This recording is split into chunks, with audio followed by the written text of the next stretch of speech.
Este es el día que hizo Jehová, nos gozaremos y nos alegraremos en él. Buenos días, hermanos, sean bienvenidos a este culto que hoy ofrecemos a nuestro Dios. Esperamos que el Señor derrame bendiciones sobre nuestra vida. A los hermanos que nos siguen a través de las redes sociales, Dios les bendiga, sean bienvenidos también. Iniciamos nuestro culto con un preludio, para eso les invito a que tomemos actitud de oración.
Bendito Dios y Padre nuestro, en el nombre de nuestro Señor Jesucristo nos acercamos ante el trono de tu gracia para agradecerte por tu amor para con nosotros, porque una vez más nos permites reunirnos para adorar tu nombre. Y en ese bendito nombre, Señor, pedimos que tú perdones nuestras faltas, porque queremos, Señor, que nuestra alabanza, todo lo que vamos a hacer hoy, sea de tu agrado, que no haya ningún impedimento, Señor, para que tú nos escuches nuestra adoración y seamos aceptados delante de ti. Gracias te damos por tus bendiciones, gracias por lo que tú eres, por lo que tú haces en nuestra vida, porque tú eres santo, eres todopoderoso, eres Rey y eres nuestro Dios, nuestro Salvador. Por eso te damos la honra y la gloria. Y hoy pedimos, Señor, que este culto, Señor, sea dirigido por tu Espíritu Santo, que tu palabra toque nuestros corazones y que cada uno de nosotros estemos dispuestos no solamente a escuchar tu palabra, sino a obedecerla cada día de nuestra vida. Que todo nuestro ser, Señor, te alabe a ti. Bendice a cada uno de nuestros hermanos, llénalos de tu presencia. Y Señor, sabemos, como decía el salmista, que en tu presencia hay plenitud de gozo. Agradecemos por estos momentos para contigo. En el nombre de Cristo Jesús, nuestro Salvador. Amén. Hermanos, les invito a que busquemos en nuestra Biblia la lectura devocional. La encontramos en el Salmo 106, versículo 1, versículo 2 y el 48. Para esto, les invito a que lean conmigo. Salmo 106, versículo 1, versículo 2 y versículo 48. La palabra de Dios dice así: Aleluya, alabad a Jehová, porque Él es bueno, porque para siempre es su misericordia. ¿Quién expresará las poderosas obras de Jehová? ¿Quién contará sus alabanzas? Bendito Jehová, Dios de Israel, desde la eternidad y hasta la eternidad, y diga todo el pueblo, amén, aleluya. Continuamos alabando a nuestro Dios, ahora con la alabanza Abba Padre, posteriormente el himno número 22, a nuestro Padre Dios. Bien, vamos hermanos a entonar esta alabanza al Señor. Primero cantamos la alabanza Abba Padre. Es una hermosa alabanza que nos ayuda, ¿verdad?, a reflexionar en la oportunidad de estar en la presencia de nuestro Dios. Y cantamos después el himno número 22, que se llama Nuestro Padre Dios. Entonces vamos a entonar estas dos alabanzas.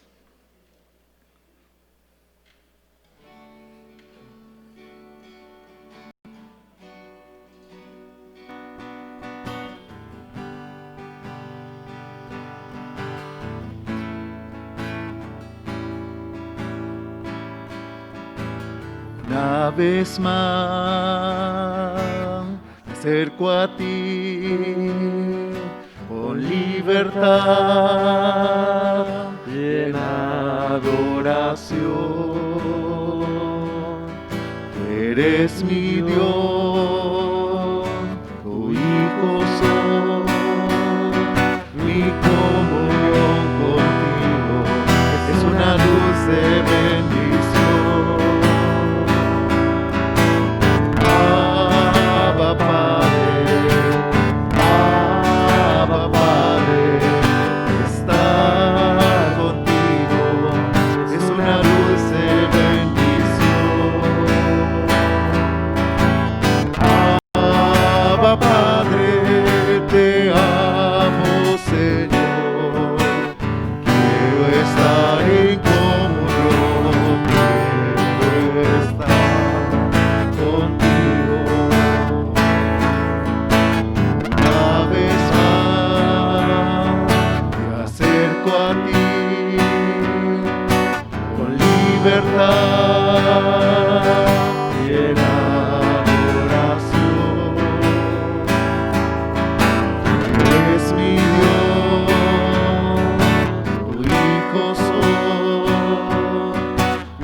Himno número 22, dice la primera estrofa: a nuestro Padre Dios, alcemos nuestra voz, gloria a Él. Tal fue su amor que dio al Hijo que murió, en quien confío yo, gloria a Él.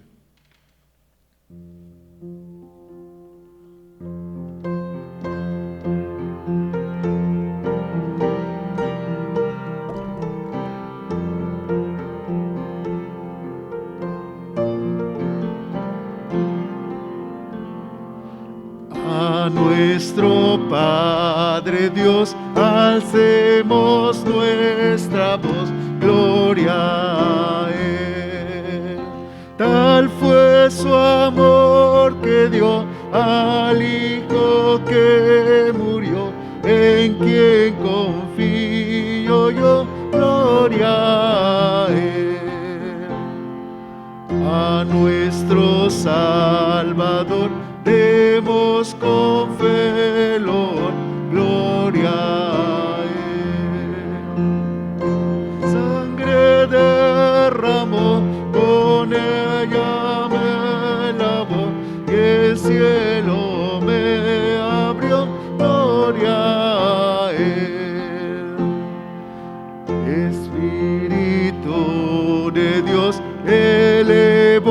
ti mi voz, gloria a ti.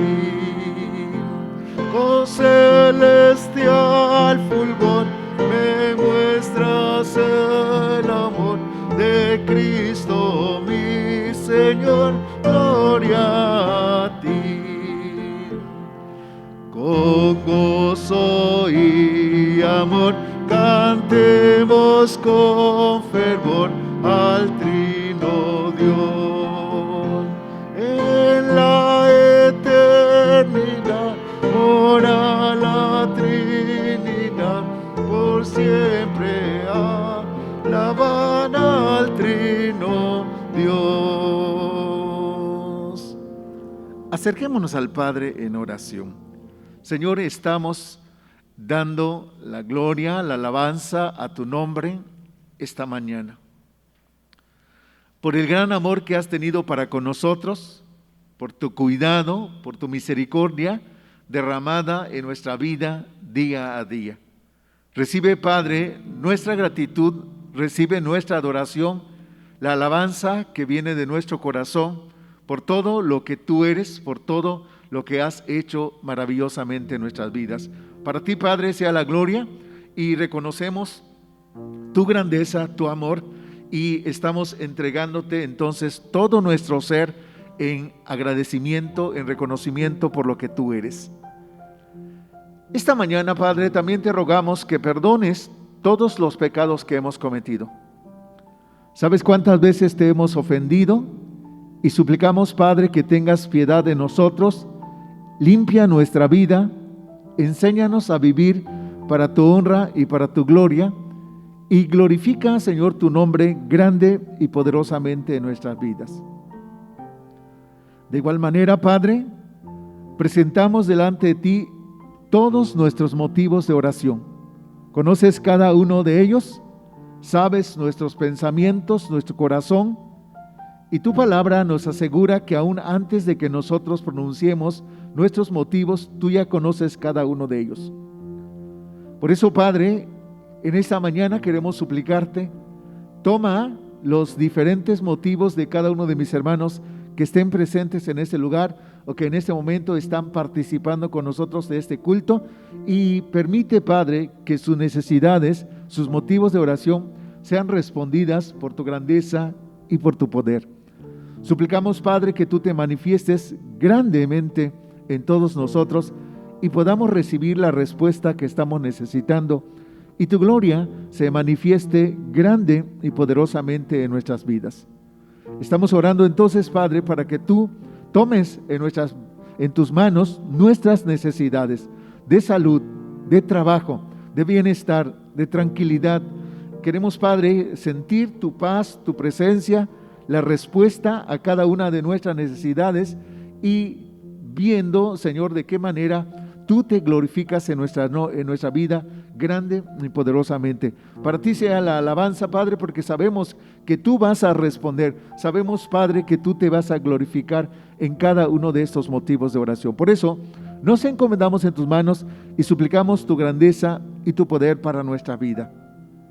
Esta mañana, Padre, también estamos orando por todos nuestros hermanos que están atravesando, Señor, este día o estos días, momentos difíciles de prueba, de lucha en sus necesidades, en su familia, en sus enfermedades. Particularmente, Padre, por todos aquellos que el día de hoy están sufriendo la enfermedad del COVID. Te rogamos, Señor, que tú te manifiestes grande y poderosamente en sus vidas. Oramos, Padre, por la familia del pastor Eber, por la familia del pastor Josué, por la familia del pastor Juan, por la familia del pastor Edgar, por la familia del pastor Bani. Señor, pastores de tu iglesia en esta ciudad, en algunos otros lugares de nuestra nación que están atravesando, Padre, por este contagio, ellos, sus seres queridos. Rogamos que te manifiestes también en las familias de cada uno de nuestros hermanos que pudieran estar contagiados. Asimismo, estamos orando, Padre, para que te manifiestes con poder en los médicos, en enfermeros, que también, Señor, en este día están contagiados. Tú conoces, Padre, a todos los compañeros de Betty que están enfermos, y rogamos, Señor, que tú los tomes y te manifiestes grande y poderosamente en sus vidas. Estamos orando, Padre, por todo el mundo. Tú sabes, Señor, que esta enfermedad está afectando a miles de personas, miles de familias, Señor, están sufriendo.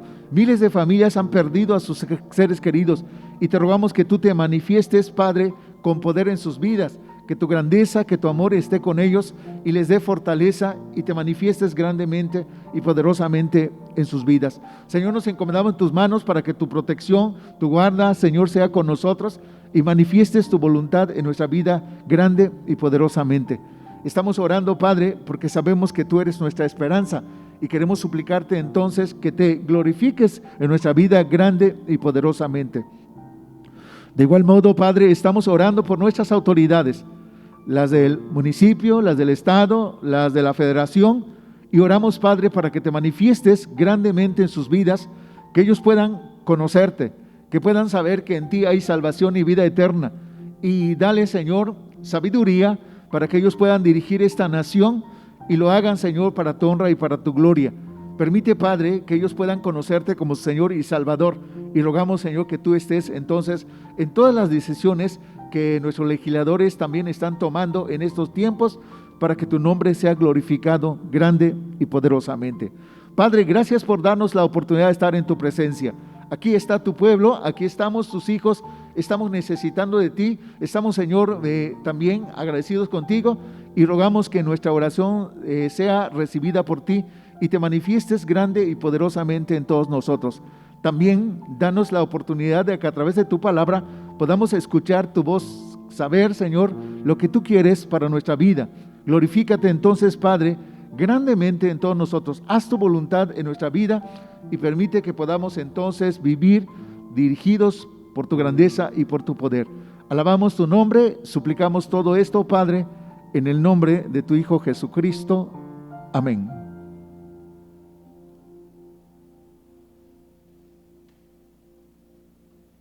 La lectura bíblica la encontramos en la primera carta del apóstol Juan, en capítulo 2, del versículo 1 al 6. Primera de Juan 2, del 1 al 6. Y lo leemos unidos, esta porción de la palabra de Dios.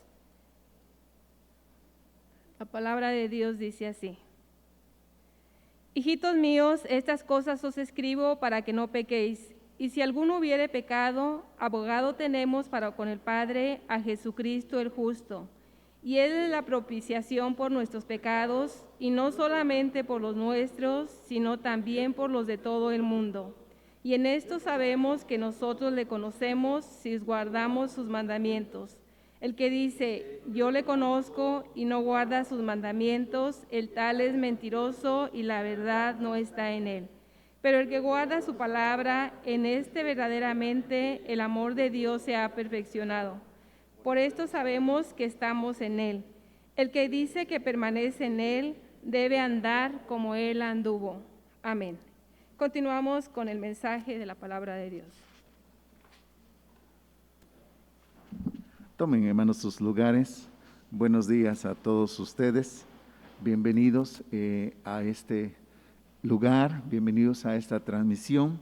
Damos gracias al Señor por permitirnos estar nuevamente reunidos este día para estudiar su palabra.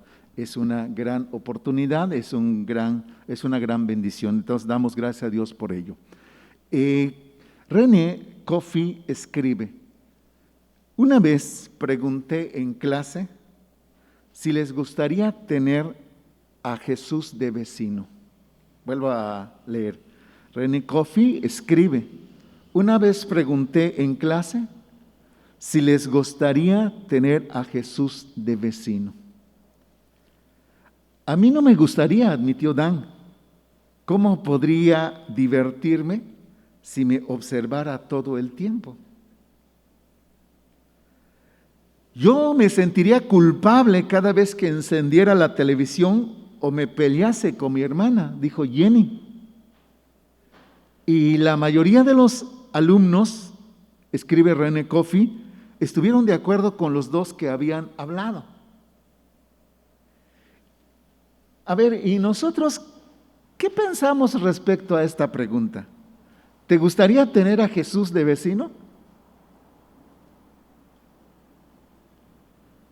Piensa por un momento, ¿te gustaría tener a Jesús de vecino?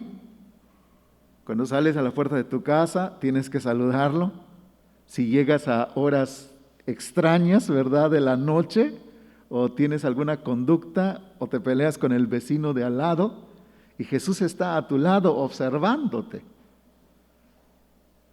René Coffey agrega, por alguna razón, sus estudiantes pensaban que una persona tendría que ser casi perfecta para sentirse cómoda en presencia de Jesús. Y él agrega, en lugar de huir de Jesús cuando hacemos algo que está mal, deberíamos correr hacia Él. Jesús ya murió por nuestros pecados. Él espera para perdonarnos y librarnos del control de Satanás. Entonces él declara, creo que me gustaría un vecino como Jesús. La porción bíblica que estudiamos hoy es Primera de Juan, capítulo 1, versículos número 7 al capítulo número 2, versículo 2. Y el tema de nuestra reflexión lleva por título, La sangre de Jesús limpia de pecado. La sangre de Jesús limpia de pecado. A manera de preparación para el estudio del texto bíblico, debemos tomar en cuenta la siguiente advertencia. Esta carta está dirigida a aquellos que ya tienen comunión con el Padre y con el Señor Jesucristo. Vean en el versículo 3. Lo que hemos oído y visto, eso os anunciamos, para que también vosotros tengáis comunión con nosotros. Y nuestra comunión verdaderamente es con el Padre y con su Hijo Jesucristo. De esta manera, entendemos que se está refiriendo a creyentes en Cristo Jesús. Estos creyentes, al estar en la luz de Jesús, ya tienen comunión con el Padre, con Jesús y con los otros creyentes, y sus pecados ya han sido perdonados. Por eso dice el versículo número 7. Pero si andamos en luz como Él está en luz, tenemos comunión unos con otros, y la sangre de Jesucristo, su Hijo, nos limpia de todo pecado. Entonces hoy aprenderemos acerca del perdón de los pecados que tenemos por medio de nuestro Señor Jesús y la manera en que debemos tratar con nuestros pecados actuales. Aunque este mensaje está escrito a la iglesia, a los creyentes, también tiene aplicación para aquellos que aún no conocen al Señor Jesús, porque todos pueden tener el perdón de sus pecados. Una vez dada esta advertencia, entramos entonces al texto de las Escrituras. Recuerden, el título es La sangre de Jesús limpia de pecado. Veamos en primer lugar la relación del cristiano con el pecado. Capítulo número 2, versículo número 1, inicia así. Hijitos míos, estas cosas os escribo para que no pequéis. ¿Qué relación tiene el cristiano con el pecado? Juan declara de manera enfática, ninguna. Estas cosas os escribo para que no pequéis. Ahora, ¿por qué razón? Y la Escritura nos dice por qué razón el creyente no vive en pecado. Capítulo número 3, versículo número 6. Todo aquel que permanece en él no peca. Todo aquel que peca no le ha visto ni le ha conocido. Ahora observen versículo número 8 y versículo número 9. El que practica el pecado es del diablo. Versículo número 9. Todo aquel que es nacido de Dios no practica el pecado, porque la simiente de Dios permanece en él y no puede pecar porque es nacido de Dios. ¿Observamos qué relación entonces guarda con el cristiano con el pecado? Ninguna. No puede vivir el creyente practicando pecados. No debe formar parte de su vida. La sangre de Jesucristo lo ha limpiado de pecados, y entonces Juan dice: escribo ahora esta carta para que no pequéis. Pero si peca, ¿qué hacemos entonces si pecamos? El escritor sagrado, al hablar de pecado, debe quedarnos claro que se está refiriendo al pecado de dos maneras. Y quiero que lo observen. Juan está hablando del pecado que es un estilo de vida, de la persona que vive pecando de manera habitual. Pero también habla del pecado como un acto suelto o independiente. Entonces lo que Juan está diciendo es que el creyente no peca como un estilo de vida, como un hábito, como una práctica habitual de su vida. El creyente no tiene al pecado como una práctica continua, como un estado en el que constantemente vive, que el pecado mancha su conducta. Entonces, entendemos que el creyente puede caer en pecados ocasionales, actos sueltos, actos independientes. Por eso es importante que el creyente continúe orando de acuerdo con las indicaciones de Jesús en el Padre Nuestro y diga: y perdónanos nuestras deudas. Porque no tiene un estilo de vida pecaminoso, pero hay momentos en su vida en que cae pecado y debe entonces orar al Padre diciendo: y no nos metas en tentación, mas líbranos del mal. Observamos entonces lo que está diciendo la Escritura. ¿Qué hacemos entonces si caemos en algún pecado ocasional? Si la sangre de Jesucristo, su Hijo, nos limpia de pecado y nosotros caemos en algún pecado, ¿qué debemos hacer? Y Juan nos presenta dos caminos que los seres humanos han recorrido en su relación con el pecado. El primero, vamos al capítulo 1, versículo 8 y versículo número 10. Dice así: si decimos que no tenemos pecado, nos engañamos a nosotros mismos y la verdad no está en nosotros. Versículo 10. Si decimos que no hemos pecado, le hacemos a él mentiroso y su palabra no está en nosotros. Y ahí está el primer camino que los seres humanos han recorrido en su relación con el pecado. Y es, primero, la negación. Juan está diciendo que hay dos errores fatales. Aquellas personas que dicen que no tienen pecado. Y por otro lado están aquellas que dicen que realmente no han pecado. Y encontramos, hermanos, que negar el pecado no significa que el pecado deja de existir. El pecado es real, aunque no lo aceptes. Aunque tú digas que no existe. Aunque tú digas yo no lo practico. Aunque digas no está en mí. Lo niegues, no significa que deja de existir. Juan dice que aquellos que dicen que no tienen pecado se engañan a sí mismos y la verdad no está en ellos. Y que aquellos que dicen que no han cometido ningún pecado hacen a Dios mentiroso y la palabra de Dios no está en ellos. De este modo, Juan está condenando a aquella persona que pretende estar tan avanzado espiritualmente que cree que ha dejado de afectarle el pecado en su vida. Pero también condena y a aquellas personas que creen que por negarlo se eximen de responsabilidad, porque piensan que el pecado ya no les afecta en lo más mínimo. Y entonces, de esta manera, observamos que la Escritura también está condenando a aquel que ni siquiera se ha dado cuenta que es un pecador. La negación, entonces, nos hace ver como mentirosos o presenta a Dios como mentiroso.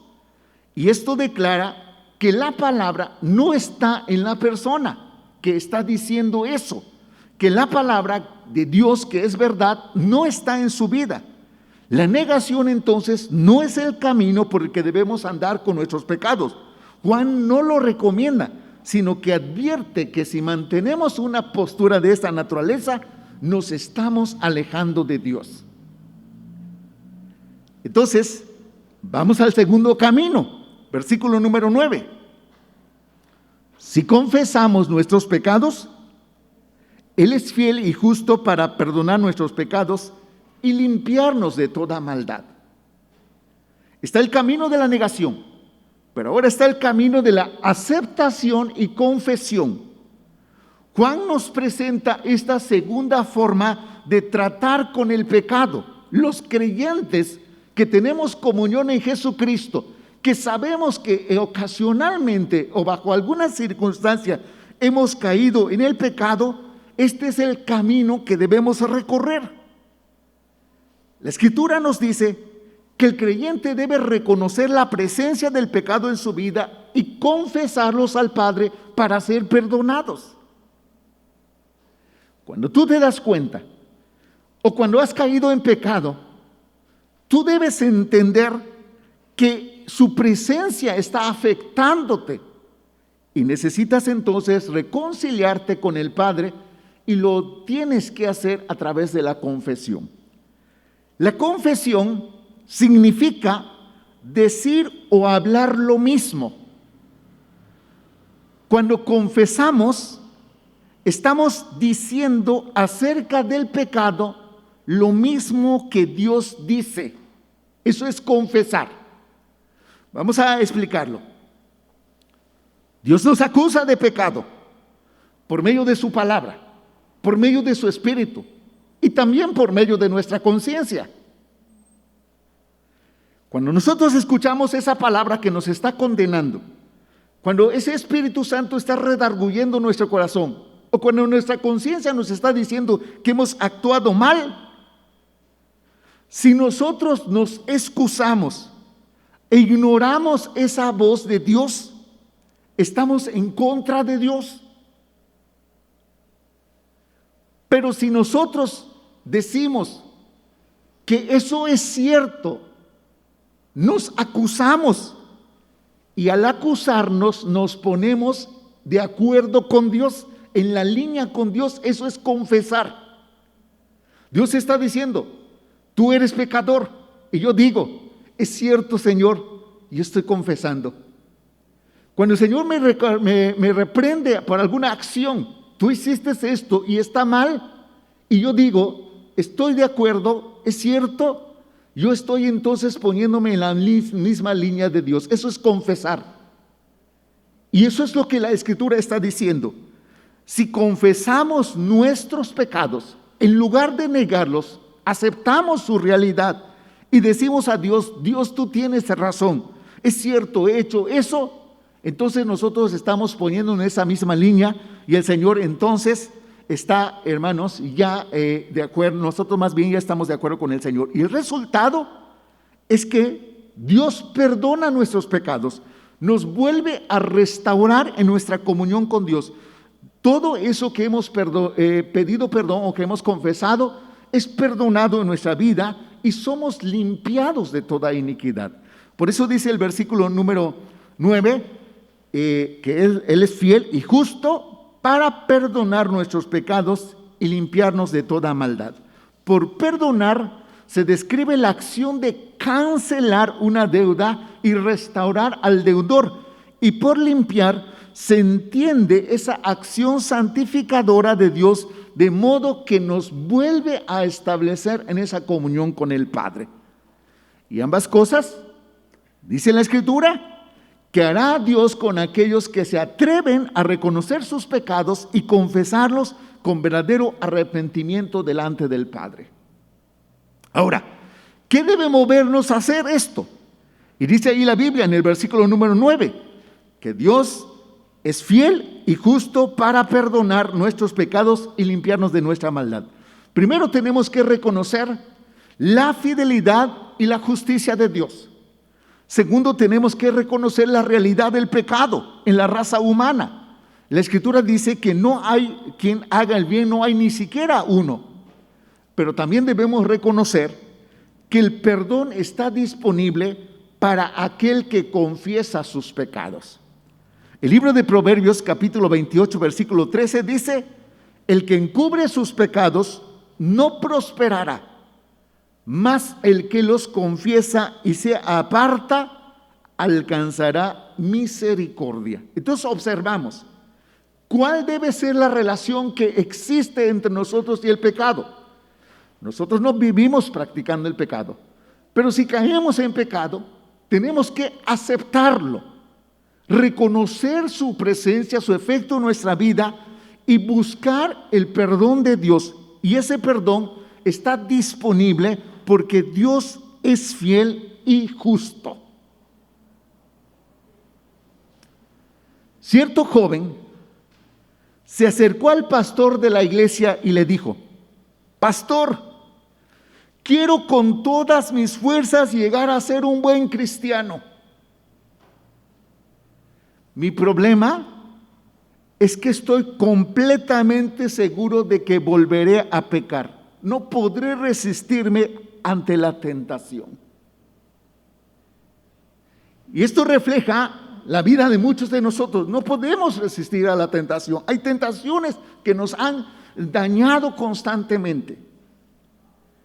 El pastor, tratando de consolar a este joven, le explica de una y de otra manera que todos lidiamos con el pecado. Y entonces el pastor le dice: permíteme ilustrarte esta situación. Y le dice al joven: hace unos meses atrás, una de las hermanas de la iglesia fue sometida a una operación. La operación era muy riesgosa, pero ella no tenía una mejor opción para poner fin a su enfermedad. Y entonces le pregunta al joven: ¿crees que ella no ha tenido otras complicaciones?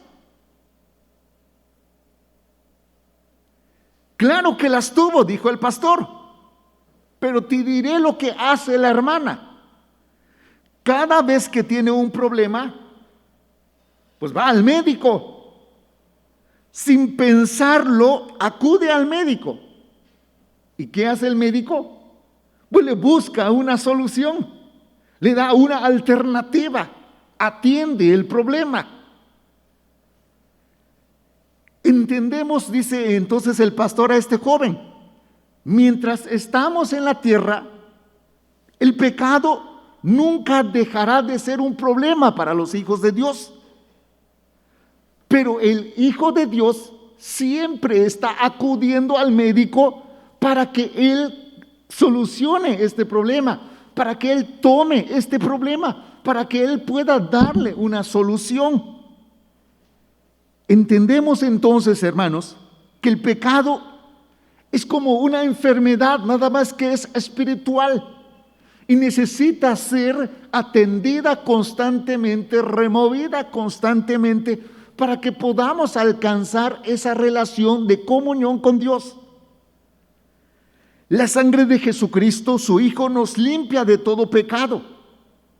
Así que ya no tenemos problemas con los pecados, porque nosotros, hermano, podemos decir que ya somos perfectos, decir, yo ya no tengo ningún pecado con Él, pero tampoco podemos decir que ya no tenemos pecado. Siempre puede presentarse en nuestra vida. Pero saben, hermanos, los creyentes no nos debemos hacer cínicos o desvergonzados diciendo, pues ya que todos son pecadores, o decir, al fin Dios perdona lo que hagamos.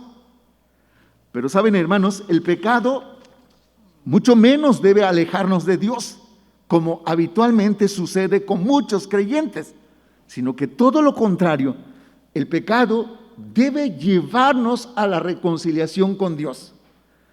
Hermano, cuando el pecado se presente en tu vida, busca una solución inmediata. Cuando tú caes, te apartas de Dios, cuando haces alguna práctica contraria a la palabra de Dios, inmediatamente busca esa reconciliación con Dios, esa restauración. Acepta y confiesa tus pecados para ser perdonado. San Agustín escribe: Dios ha prometido el perdón a vuestro arrepentimiento, pero Él no ha prometido el mañana a vuestra dilatación. Es algo que tienes que hacer ahora. Cuando caes en pecado, inmediatamente restaura tu relación con Dios. ¿Por qué? Porque si nosotros confesamos nuestros pecados, Dios es fiel y justo para perdonar nuestros pecados. Hermanos, estamos lidiando con el pecado. No nos acostumbremos a él. Estamos lidiando con el pecado, no dejemos que siga afectando nuestra vida. No empecemos a decir como estos hombres: no existe, yo no he pecado, a mí no pasa nada. Busquemos esa restauración inmediata con Dios y nuestra vida va a seguir siendo renovada por la sangre de nuestro Señor Jesucristo. En segundo lugar, la razón por la que Jesús nos limpia de pecado. Dice así la palabra de Dios, que la sangre de Jesucristo, su Hijo, nos limpia de pecado, que ya hay perdón para el que se arrepiente y confiesa sus pecados. Y la pregunta es: ¿por qué tenemos ese perdón disponible? Y las Escrituras nos dicen de esta manera, versículo número 1, capítulo 2, versículo 1: Hijitos míos, estas cosas os escribo para que no pequéis. Y si alguno hubiere pecado, abogado tenemos para con el Padre, a Jesucristo el justo. Y ahí encontramos la primera razón. ¿Por qué nosotros podemos tener pecado? El perdón de nuestros pecados, perdón. Porque Jesús es nuestro abogado. Allí está mencionando la palabra. Abogado tenemos para con el Padre, a Jesucristo el justo. Tenemos un abogado, alguien que habla en defensa nuestra. Imagínate esta escena. En nuestra relación con Dios es como si nos presentáramos ante una corte legal. Nosotros somos los culpables y somos llamados a comparecer. Y entonces, al comparecer ante el Padre, necesitamos un abogado designado por la corte para que nos represente delante de Dios. Así que Dios, el demandante, designa a su Hijo como abogado, como ayudante de nosotros, que somos los acusados. Nuestro defensor entonces es Jesucristo. Y la Escritura dice que Jesús es el justo. Esto significa que Él puede ayudarnos, que es nuestro mejor ayudador, porque Jesús se ha hecho semejante a nosotros, conoce nuestras debilidades y es nuestro intercesor. Él es el Cristo, el Mesías. Él ha cumplido todas las demandas de la ley de Dios, ha recibido entonces el título de justo y Él es nuestro abogado. Si Él, nuestro abogado, está sin pecado, entonces Él puede representarnos adecuadamente delante de la corte. Amados hermanos, Jesús habla por ti. Jesús defiende tus acciones delante del Padre cuando tú los confiesas. El apóstol Pablo escribe que Cristo está a la diestra de Dios y que intercede por nosotros. Y el libro de Hebreos dice que Jesús está para hacer intercesión por los hombres y lo presenta como estando delante de la presencia del Padre para comparecer en favor nuestro. ¿Cómo puedes defenderte de tus pecados delante de Dios? El Padre te ha designado un abogado que te defienda, que habla, que está a tu lado, que está en tu favor y entonces intercede al Padre para que tú seas perdonado. En segundo lugar, versículo número 2 dice: y Él es la propiciación por nuestros pecados, y no solamente por los nuestros, sino también por los de todo el mundo. Y encontramos, hermanos, que Jesús es la propiciación de nuestros pecados. La palabra propiciación significa apaciguamiento o satisfacción. O sea, Jesús es la persona por medio de quien se elimina la culpa de los pecados. Jesús es el medio por el cual somos restaurados y se mantiene una relación con Dios. En la persona de Jesús encontramos, hermanos, el apaciguamiento o la satisfacción que Dios está esperando de nuestras acciones. Se hace de esta manera. Dios inició su amor por el mundo al enviar a su Hijo para salvarlo. Su Hijo viene al mundo y muere en la cruz por nuestros pecados. A través de esa acción, Jesús llega a ser el sacrificio aceptable por Dios para reparar y redimir al hombre de la maldición del pecado. Eso es propiciación, que significa que Él fue la satisfacción que Dios estaba exigiendo. Por eso Jesús trae paz, trae reconciliación. Jesús paga la deuda. Con su sacrificio, Cristo quita el pecado y la culpa, y no solo los nuestros, sino los de todo el mundo. Fíjense qué interesante figura. Hermanos, nuestro pecado exige un pago. Necesita ser saneada, necesita ser cancelada. Y solamente Jesús es el único que puede cumplir esas exigencias de la justicia de Dios. Por eso le está diciendo aquí que Jesús es la propiciación por nuestros pecados. Hace mucho tiempo, allí en las montañas altas de un país, existía un monasterio. Sus monjes eran muy pobres, pero conservaban en una vitrina 3 manuscritos antiguos muy piadosos.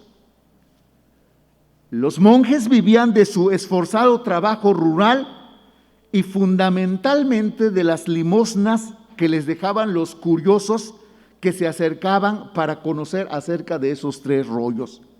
Eran únicos en el mundo, eran viejos papiros, tenían fama de que eran importantes y que tenían grandes pensamientos. Y entonces la gente iba a ese monasterio y dejaba limosnas para los monjes, y de ellos vivían. En cierta oportunidad, un ladrón robó 2 rollos y se fugó por la ladera. Los monjes avisaron rápidamente al abad. El superior, como un rayo, buscó la parte que había quedado, el tercer rollo que había quedado, y con todas sus fuerzas corrió tras el ladrón hasta que lo alcanzó. Y le dijo: ¿qué has hecho? Me has dejado con un solo rollo, no me sirve. Nadie va a venir a leer un mensaje que está incompleto. Pero ¿sabes una cosa? Tampoco tiene valor los 2 rollos que me robaste. Si no tienes la obra completa, no sirve. O me das los 2 rollos para que lo regrese al monasterio, o te llevas este tercer rollo. Y el ladrón le dijo: Padre, es que estoy desesperado, necesito urgentemente dinero, y si vendo estos rollos sé que voy a cubrir mi necesidad. Entonces el abad le dijo, bueno, toma entonces el tercer rollo. Si no, vas a perder algo valioso y no vas a lograr nada, no vas a conseguir nada. Entonces llévate los 3 rollos, véndelo muy bien y estamos en paz, vete en paz. Los monjes no comprendieron la actitud del abad. Pensaron que se había comportado de manera débil con el ladrón y que el monasterio había perdido lo más valioso que tenía. Pero no dijeron nada, se quedaron callados y esperaron a ver qué sucedía. Cuenta la historia que en la semana el ladrón regresó y pidió hablar con el Padre Superior. Y estando con él le dijo, aquí están los 3 rollos, no son míos, los devuelvo. Te pido en cambio que me permitas ingresar como monje. Y la pregunta es, ¿por qué? Y este hombre dice, cuando me alcanzaste, todo me esperaba, menos que tuvieras la generosidad de darme el tercer rollo. La confianza para creer que mi problema realmente era urgente y que todavía me dijeras que me podía ir y vender los rollos y sacar mejor el dinero y despedirme en paz.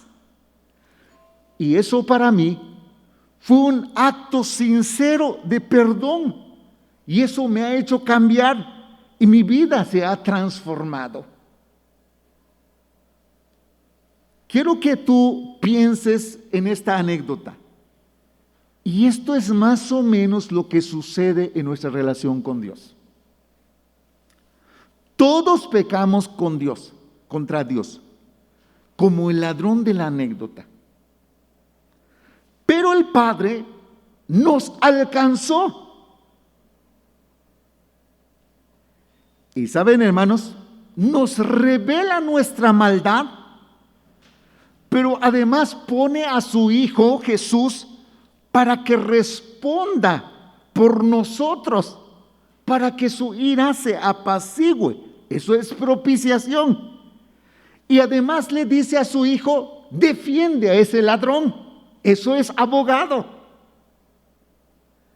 Así que eso es lo que Jesús hizo con nosotros.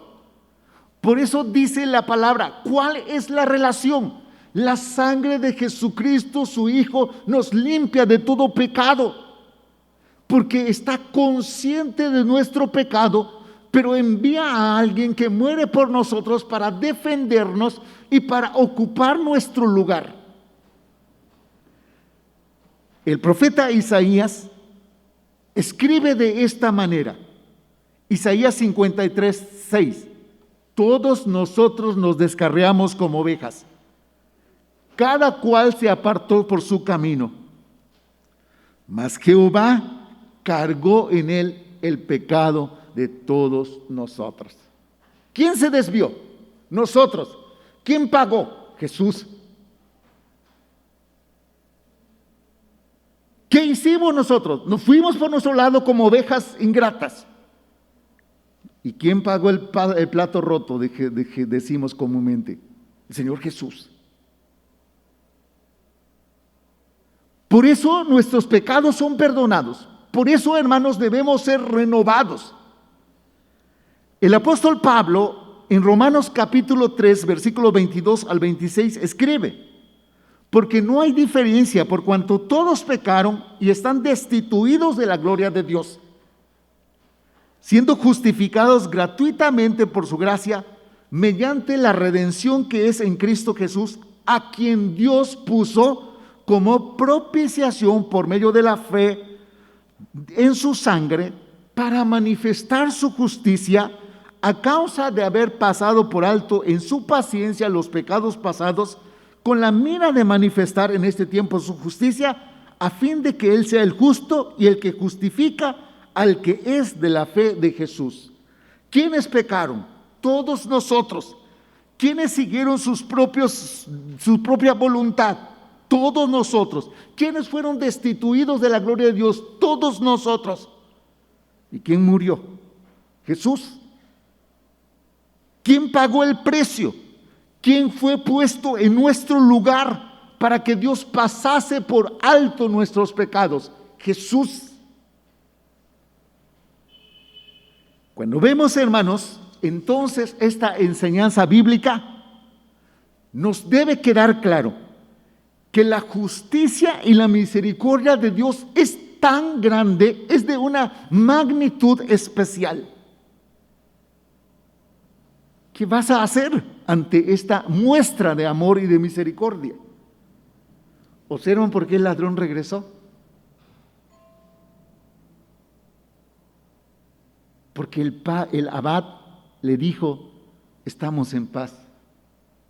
Yo voy a asumir el precio, el costo, el riesgo. Y él lo asumió. Eso es lo que Dios hizo por nosotros. Y este hombre entonces regresó.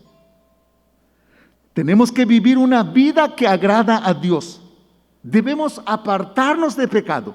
Necesitamos una vida de contrición y confesión en caso de que el pecado surja en nuestra vida. Pero debemos hacer un compromiso de vivir para la gloria de Dios.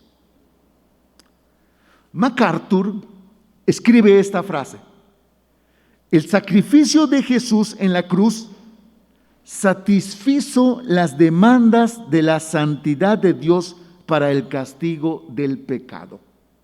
Lo leo nuevamente. El sacrificio de Jesús en la cruz satisfizo las demandas de la santidad de Dios para el castigo del pecado.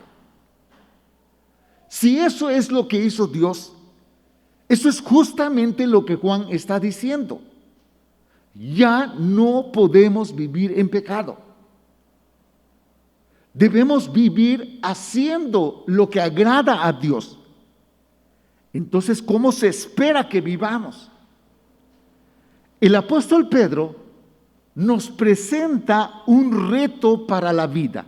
Nos presenta un reto para que ese sea nuestro estilo de vida. Vean cómo dice Primera de Pedro, capítulo 1, versículo 14 al 18. Como hijos obedientes, no os conforméis a los deseos que antes teníais estando en vuestra ignorancia, sino como aquel que os llamó es santo, sed también vosotros santos en toda vuestra manera de vivir. ¿Cómo se espera que vivamos? Como Él es, en toda nuestra manera de vivir. Sigue diciendo: y si invocáis por Padre a aquel que sin acepción de personas juzga según la obra de cada uno, conducíos en temor todo el tiempo de vuestra peregrinación, sabiendo que fuisteis rescatados de vuestra vana manera de vivir. ¿Cómo debemos vivir? Conduciéndonos de manera santa, de manera apropiada, porque invocamos a Dios como nuestro Padre. La Escritura entonces está diciendo: ahora eres un hijo obediente, ahora eres un hijo de Dios, ahora eres un hijo de luz, ahora tus pecados han sido perdonados, ahora tú invocas a Dios por Padre. ¿Ok? Vive de manera santa para la honra y la gloria de Dios. Vive de manera limpia tu vida, sabiendo que la sangre de Jesús te ha limpiado y te ha reconciliado con el Señor. Dios, hermanos, los bendiga.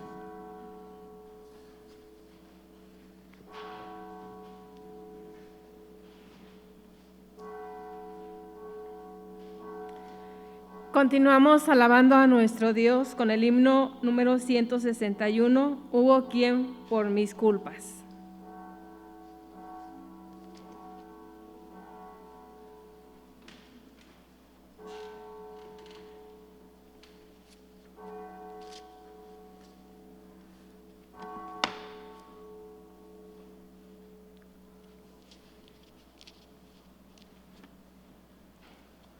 Hubo quien por mis culpas muriera en la cruz, aunque indigno y vil como soy.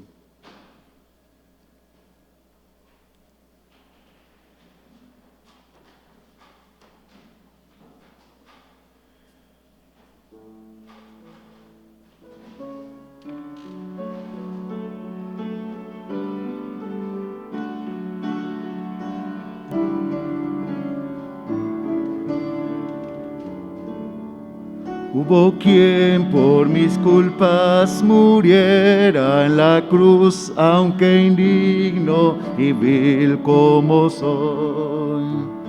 Soy feliz pues su sangre vertió mi Jesús, y con ella mis culpas borró. Mis pecados llevó en la cruz, no murió el sublime, el tierno Jesús. Los desprecios sufrió y mi alma salvó. Él cambió mis tinieblas en luz. Él es tierno y amante, cual nadie lo fue, pues convierte al infiel corazón. Y por esa paciencia y ternura yo sé que soy libre de condenación. Mis pecados llevó en la cruz, no murió el sublime, el tierno Jesús.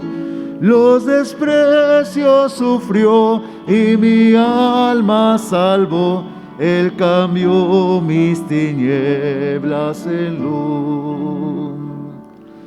Es mi anhelo constante a Cristo seguir, mi camino su ejemplo marcó. Y por darme la vida, Él quiso morir, en su cruz mi pecado clavó.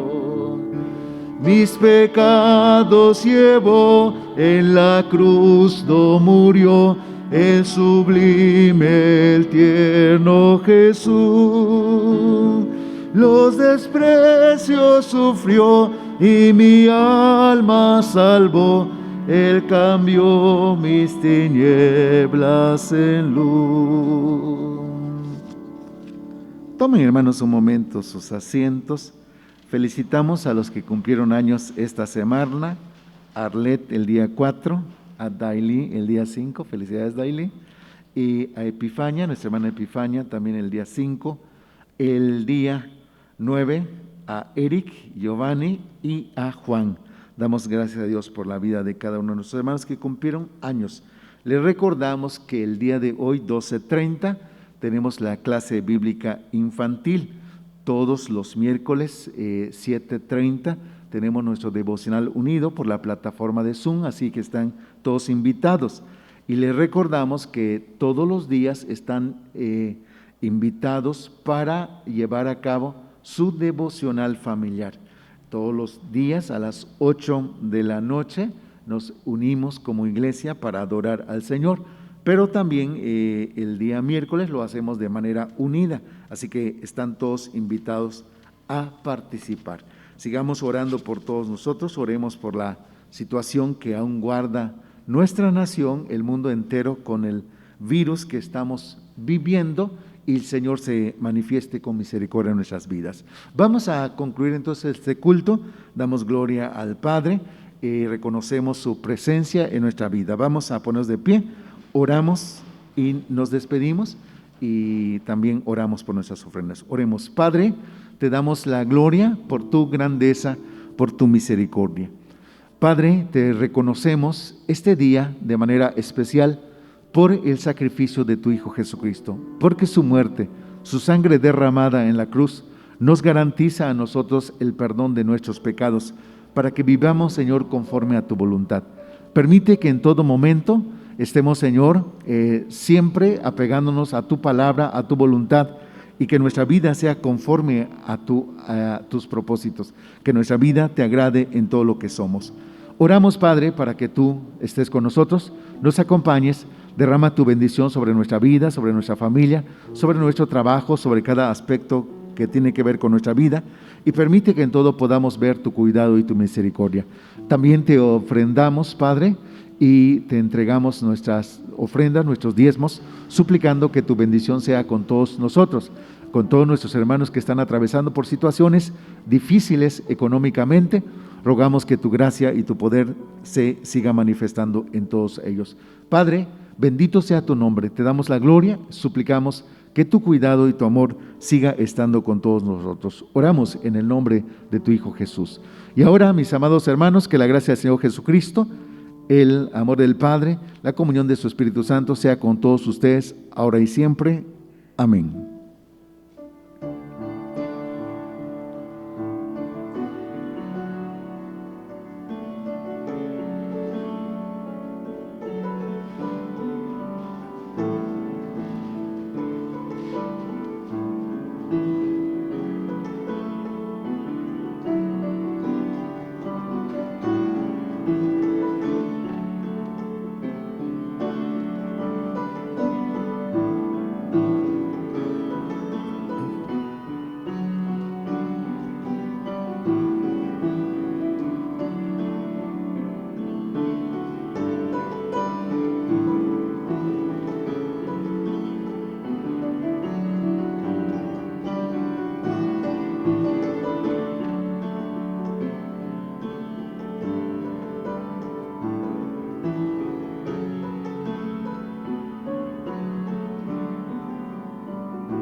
Hermanos, el Señor los bendiga, los acompañe en todo momento. Esperamos Dios mediante la próxima semana. Estamos despedidos.